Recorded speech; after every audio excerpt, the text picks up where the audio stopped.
them on it? I had that uploaded just now. So I got them all of them consolidated and put into one PDF so that I can stop wasting. Why can't we use it? Well, we can if we want. It's just going to I have to navigate it. So, because it's not exactly labeled completely great. So I guess we could, can we use that? Yep, we can do that, sir. That would be best, I think. Yeah. Then we avoid any issues. Great. Okay.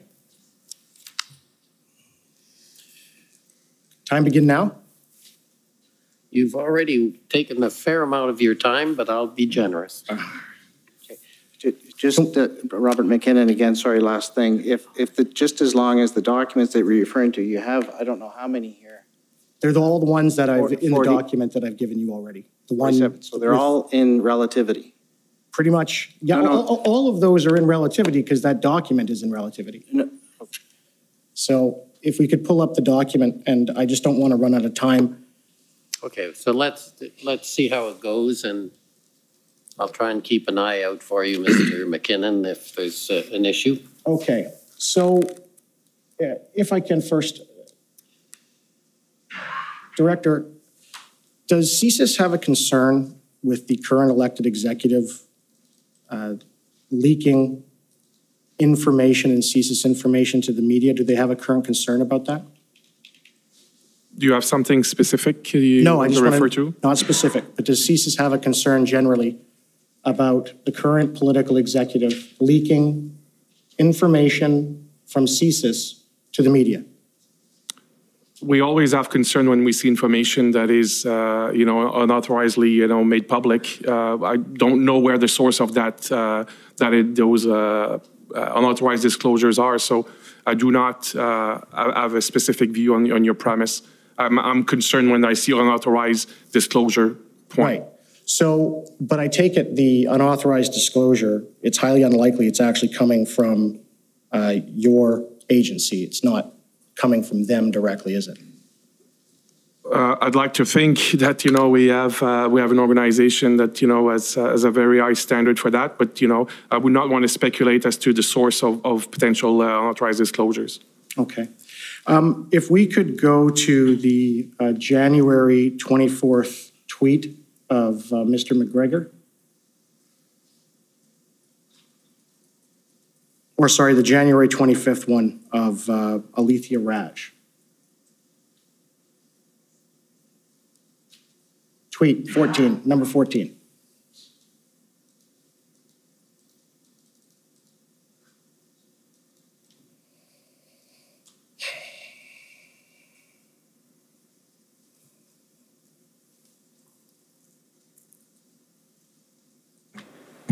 Council, it might be assistance for you in your time. If you know the page reference in that PDF, it'd be a little bit faster. It does not appear to be hyperlinking to the particular. Yes, I think the hyperlinks didn't carry through when we uploaded. Unfortunately, that happens sometimes. That's why I wanted to use my sheet. Well, in any event, sir, I'm just gonna ask you. I want to bring up then the document. Just a second.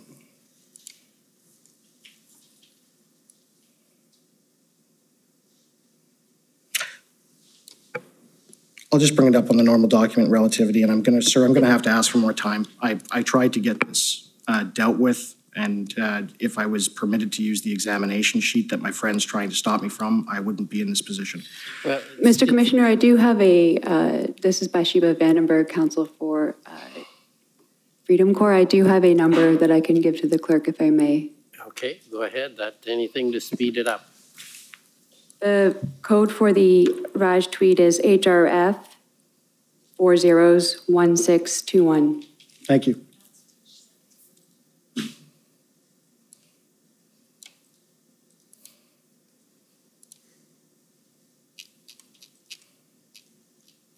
And that's also at page 17 of the document that I had put up, actually. So if you want to we can do that. So, sir, do you see that? That tweet there, it's from the 25th. It's retweeting the January 6th event narrative that had been released in the media prior to the convoy arrived? Well, I'm looking at the screen now. Yep. Okay. Did you know that that tweet is what resulted in the political executive essentially becoming concerned with the convoy and having internal discussions about the narrative they were going to build? Were you aware of that? I'm not sure I understand your question. I'm sorry, Council. Okay. So I'm going to take you to, and sir, I have them consolidated. They're the text messages between Mary Liz Power and as well as Alexander Cohen. They're verbatim in my examination aid. There's nothing added. If I could bring up the examination aid, please, again, and I can use that, and we can just scroll to where it starts with Mary Liz Power.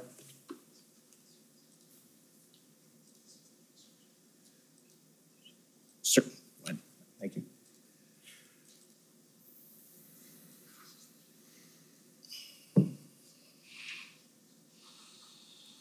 Does council have any objection to the use of the examination, or? If he's going back to the same document that. Well, then I'll read it to him. Okay, verbatim. So on January 25th at 9:22 a.m., Mary Liz Power, Issues and Policy Advisor to the Office of the Prime Minister. They have a text message exchange with Alexander Cohen, the Director of Communications to the Minister of Public Safety, okay? And it begins when that tweet is sent. They send it out, all right?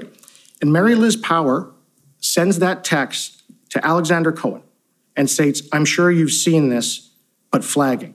Alexander Cohen responds, "Yep. I've been encouraging journalists to take a closer look at who these people are, in brackets, and where their 3 mil comes from, close brackets. Obviously, a light touch given the portfolio." Then Mary Liz Power states, "Do you know if there's anything to be found in that GoFundMe?" And Alexander Cohen replies, "I think it's worth looking into. I've put Mary Wolf on it." Highlighted, well, it was highlighted, and she's obsessed with this kind of stuff. Mary Liz Power replies, "Nice, I'll look into what I can do." Now, can you agree with me from an intelligence perspective that those are two staffers building a political narrative with respect to a national security issue? Commissioner, there's a lot of information that has been put to us now. I have not read those tweets before. I could not make any informed, opinion of what this information is in the context of today's hearing. And then later that day at 12:02 p.m., Mary Liz Power and Alexander Cohen exchanged further text messages, all right? So Mary Liz Power states, "Got a quick response. People are into it. LMK, meaning let me know. If your boss is too. Happy to help however I can. This is what I sent, though, by the way." And this is whoever she sent it to with respect to the narrative. "Hi, I just had a chat with Alex at PS, who had a bit of an interesting idea.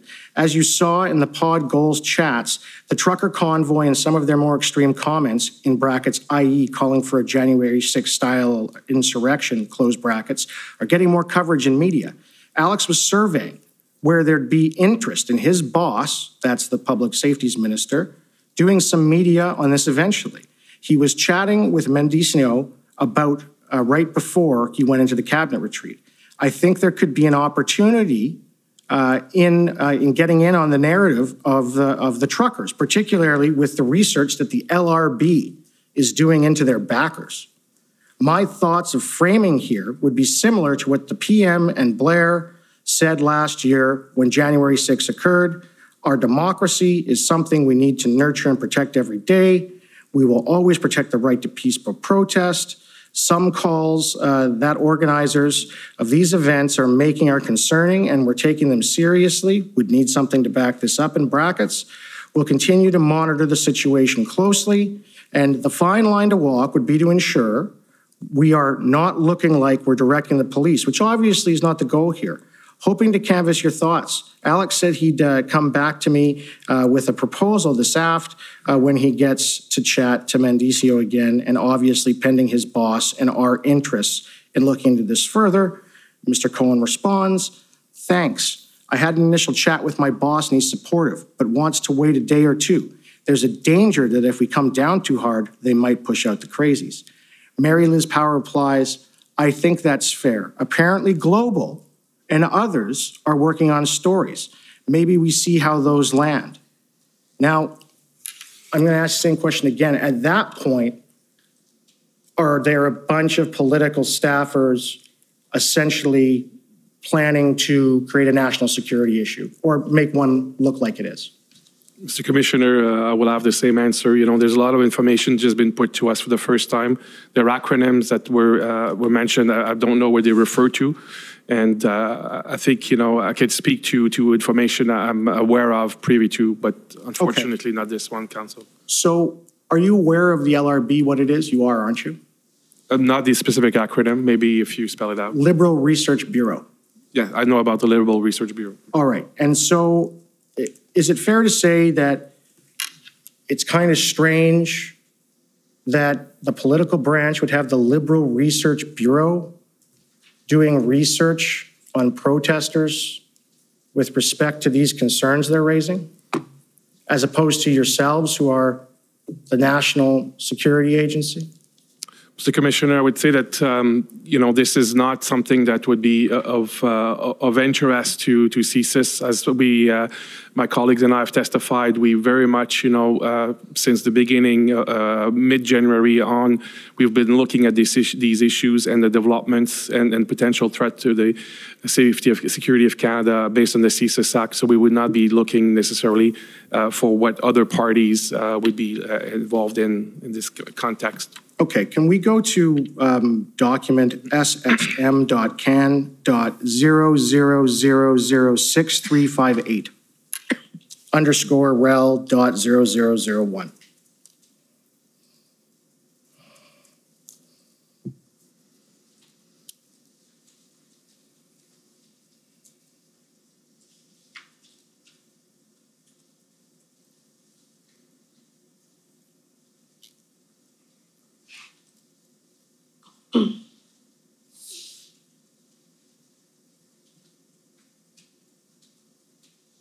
Okay, can we just scroll to the bottom to the first email, please? Okay, so this email is from January 27th, okay? And it's an email between, again, more political staffers. It begins with Carolyn Williams. She's the Director of Parliamentary Affairs at the Privy Council. You're aware of that? No, I do not know Karen Williams. And what about Zita Estrava, the Chief of Staff to the Minister of Emergency Preparedness, Bill Blair? Do you know her? Yes, I do know Ms. Estravas. And Annie Cullen, she's with the Privy Council as well. Are you familiar with her? No, I'm not. Okay. So in this email, and again, it's January 27th, 2022 at 4:21 p.m., you're aware that the protesters in Ottawa hadn't really even arrived at that time, right?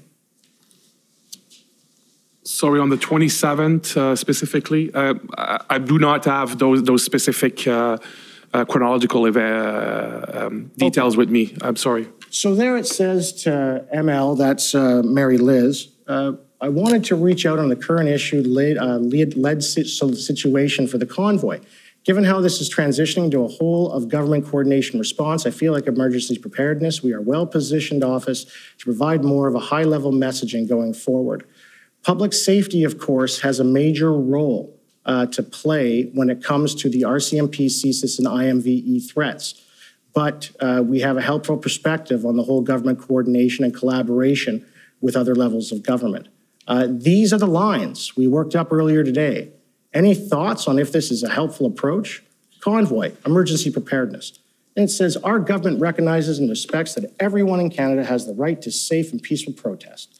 Threatening acts of violence and inciting hatred, as we have seen from a select few in recent days, is unacceptable and does not reflect the views of the majority of Canadians. We condemn all such hateful and violent rhetoric in the strongest terms. As is common with any significant gathering with potential impacts of government operations, such as the annual Canada Day celebration, law enforcement and security agencies across all levels of government are engaged in coordinating to ensure a safe event. Now, do you recognize the phrases and the sentences in the first 3 bullet points? Have you heard them somewhere before?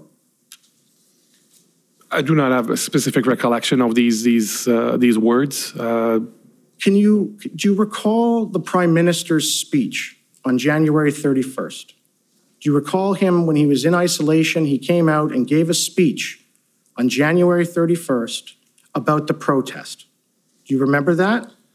I do not remember the specific date. I remember having the Prime Minister speaking, to this effect when he was indeed in isolation. That's what he said. Okay. So he said, can you agree with me that writing out a narrative like this prior to the protest even arriving,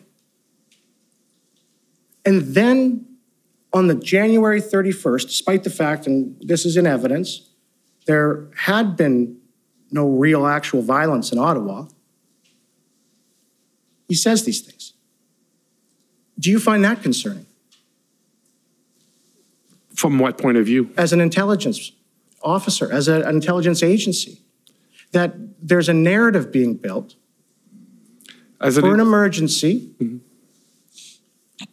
before the purported thing creating the emergency has even taken place.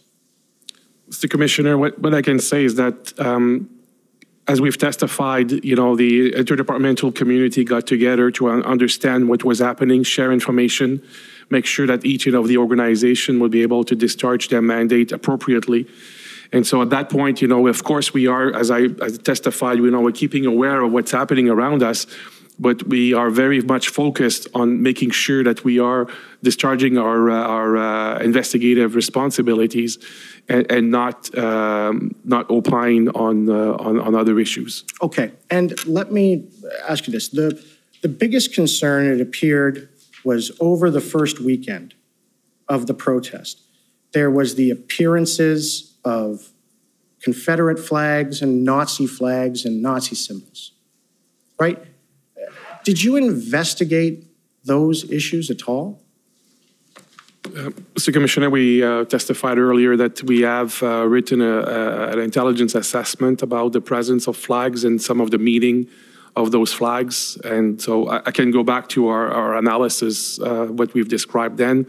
I'd be happy to, if you want to refer me back to the document, speak to that concept. Yeah. Ms. Clerk, if you could just go back to my examination aid, this shouldn't be an issue. It's at paragraph 16, just scroll right down to it. Sorry, Mr. Commissioner, just for your information, this is the document that the DOJ has an outstanding objection over. And if we can go to paragraph 16.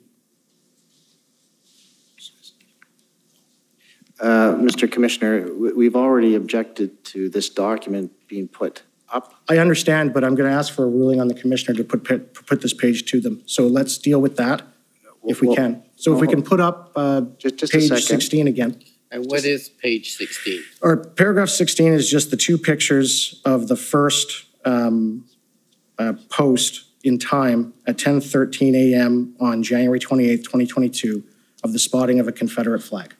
And there's also a license plate number.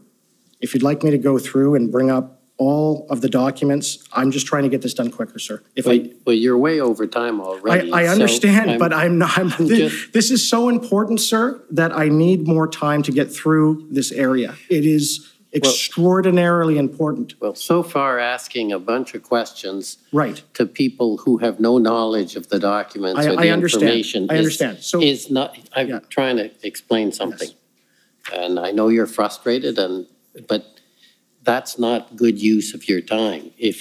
And reading into the record, that exchange of texts was done days ago, and again, that's not a good use. So I'm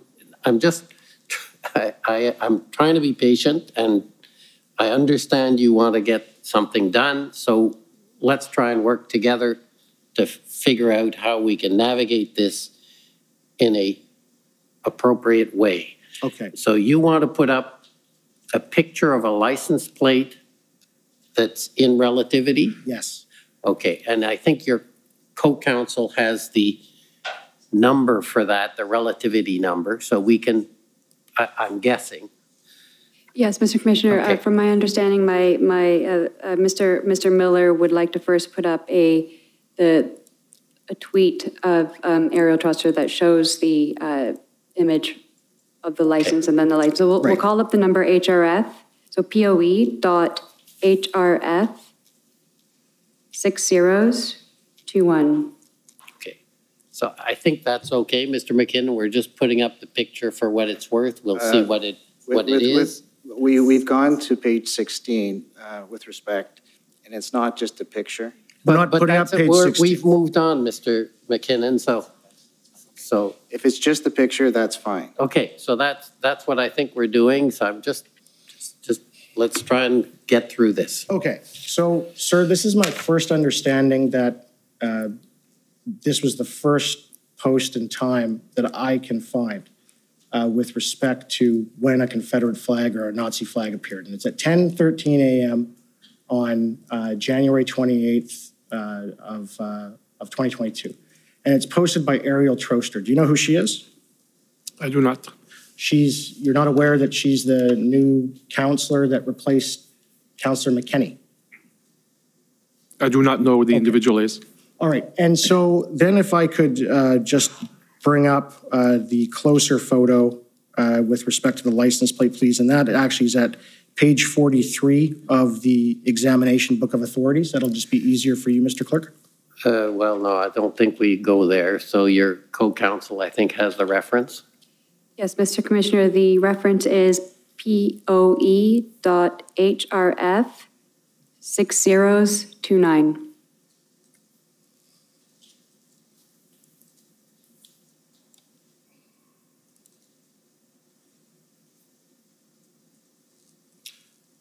So, and it's been clear, so online, that license plate number is BL, then it's got a crown in the middle, is 3, and I can literally tell you what it is, and people were trying to look it up.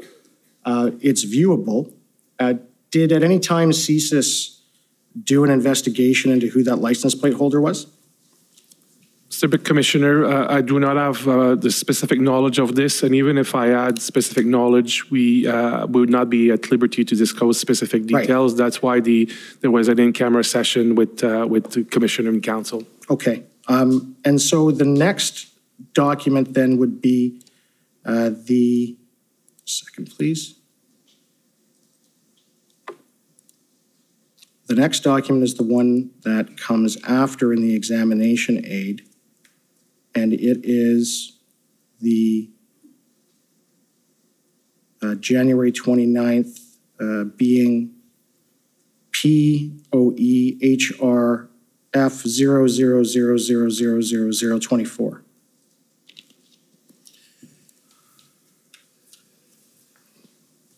Okay, you're going to have to wrap up, though. If these are just pictures you're putting up, you can put it up with any witness. I understand. So the next time a Nazi flag or a swastika or whatever appears. The next time you've found it. I mean, right, I think. Right, the next time, so you knew about the situation where Conservative Party Member of Parliament, Mr. Cooper, he was giving an interview and this upside down Canada flag with a swastika appeared. Are you aware of that?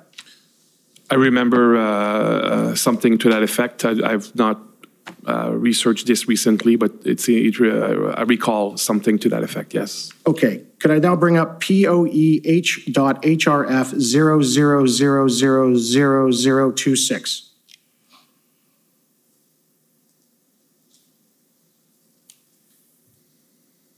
Okay. So this is the post from a fellow by the name of Skip Pop, unidentified on Reddit. He posted at 3:12 p.m.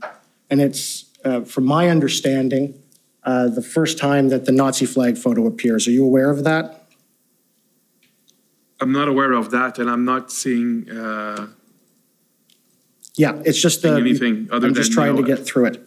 And then there is the issue with respect to that, that no one was able to identify this gentleman.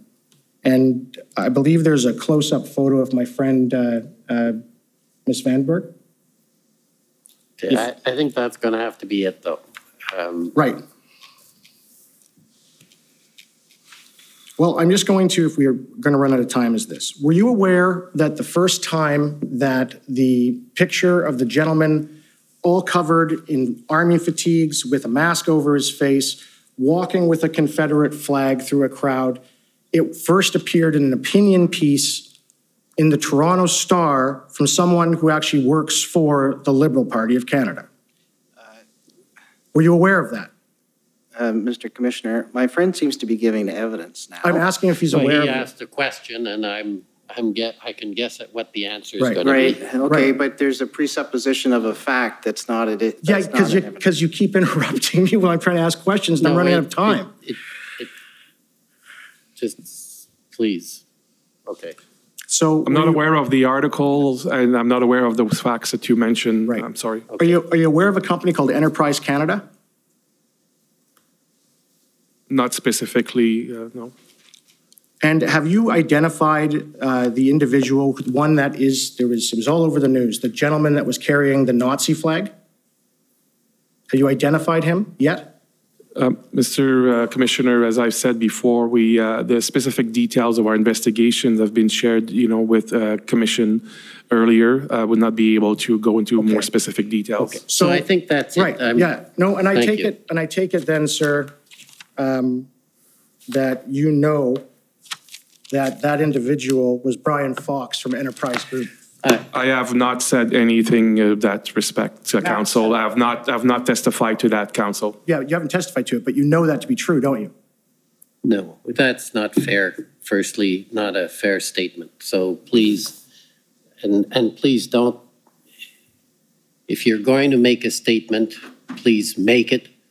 Don't make statements back to the crowd as you leave the podium, please. As council, you're well aware of the appropriate way to conduct yourself. Okay, next, I'd like to call on the Canadian Constitution Foundation, please.